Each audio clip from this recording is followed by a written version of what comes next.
मंडळी, फक्त 10 मिनिटांमध्ये एकदम क्रीमी टेक्स्चरचं मार्केटपेक्षा सुद्धा भारी फ्रूट कस्टर्ड कसं बनवायचं ते आपण पाहणार आहोत. हे थंडगार फ्रूट कस्टर्ड जर आपण घरातल्यांना खाऊ घातलं तर ते खूप खुशच होऊन जातील. तर कमी मेहनतीत घरातल्यांना खुश करायचं असेल तर हा व्हिडिओ शेवटपर्यंत नक्की पहा. तर एका जाडबुडाच्या पातेल्यामध्ये किंवा आपण कढईमध्ये सुद्धा 1 लिटर दूध बॉईल करून घ्यायचं. ह्या ठिकाणी आपल्याला जेवढं कस्टर्ड बनवायचं आहे त्यानुसार आपण दुधाचं प्रमाण कमी जास्त करायचं.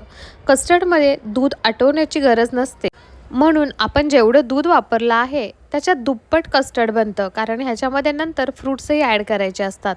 तर त्यानुसार तुम्ही दुधाचं प्रमाण ॲडजस्ट करायचं. दुधाला एकदा चांगला बॉईल येईपर्यंत आपण त्याला गरम करून घ्यायचं. दूध गरम होतंय तोपर्यंत आपण एक पेस्ट बनवूयात. त्यासाठी काही बदाम, काजू, ह्या ठिकाणी 2 ते 3 विलायची ॲड करायची.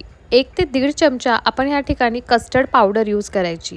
मार्केटमध्ये ही कस्टर्ड पावडर खूप इझी भेटते आणि वेगवेगळ्या फ्लेवर्सची पण. ह्या ठिकाणी मी नॉर्मल व्हॅनिला फ्लेवर जो आहे ती कस्टर्ड पावडर वापरली. त्याच्यामध्ये थोडंसं दूध ॲड करून त्याची एक पेस्ट बनवायची, म्हणजे ह्यामध्ये ड्रायफ्रूटसुद्धा व्यवस्थित मिक्स होतो. जर घरामध्ये सगळ्यांना ड्रायफ्रूट्स आवडत असेल तर तुम्ही तो नंतर ॲड करायचा. ह्या पेस्टमध्ये फक्त मग कस्टर्डच ॲड केलं तरीही चालतं. ही पेस्ट दुधामध्ये मिक्स करायची आणि व्यवस्थित हलवून घ्यायची, म्हणजे ह्याच्या गाठी होत नाहीत. 1 ते 2 मिनटापर्यंत आपण ह्याला व्यवस्थित मिक्स करून घेतलं की कमी गॅसवर ह्याला फक्त एकच बॉईल करायचा. कस्टर्ड ॲड केल्यानंतर हे दूध जास्त गरम करण्याची बिलकुलही गरज नाही. आणि ह्या ठिकाणी आपण साखरही ॲड करून घ्यायची. ह्या ठिकाणी मी अर्धा वाटी 1 लिटरसाठी साखर वापरली होती. साखरेचं प्रमाण आपण आपल्या गोडीनुसार कमी जास्त करून घ्यायचं. त्यानंतर दूध आपण व्यवस्थित थंड करून घ्यायचं आणि त्यानंतरच फ्रीजमध्ये ठेवायचं. एक अर्धा ते 1 तास आपलं कस्टर्ड छान चिल्ड झाल्यानंतर एका बाउलमध्ये आपल्या आवडीनुसार आपण फ्रूट्स यूज करायचे. ह्या ठिकाणी आपण फक्त सिट्रस फ्रूट म्हणजे जे आंबट फळं असतात, संत्री, मोसंबी, ते सोडून बाकी कोणतेही फ्रूट्स यूज करू शकतो. ह्या ठिकाणी मी ॲपल, पोमोग्रेनेट आणि ग्रेप्स वापरले. जर तुमच्याकडे मँगो आणि बनाना असेल तर तुम्ही तेही ॲड करा.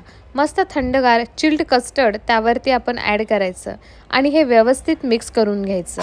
ह्या ठिकाणी फ्रूट्सचासुद्धा खूप जास्त गोडवा असतो, त्यामुळे कस्टर्डमध्ये साखर आपण थोडीशी कमीच ॲड करायची. कस्टर्ड फ्रूटमध्ये व्यवस्थित मिक्स केल्यानंतर सुद्धा आपण हा बाउल थोड्या वेळासाठी फ्रीजमध्ये ठेवायचा आणि छानपैकी थंड करून घ्यायचा, कारण चिल्ड असं कस्टर्ड खाण्यामध्येच जास्त मजा येते.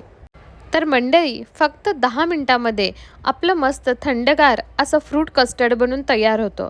आता जर घरी पाहुणे येणार असतील तर झटपट बनणारं हे डेझर्ट तुम्ही नक्की ट्राय करा. आणि हां, तुम्हाला हा व्हिडिओ कसा वाटला मला नक्की कमेंट करून कळवा. चॅनलवर नवीन असाल तर सबस्क्राईब करायला विसरू नका. थँक्यू. एन्जॉय.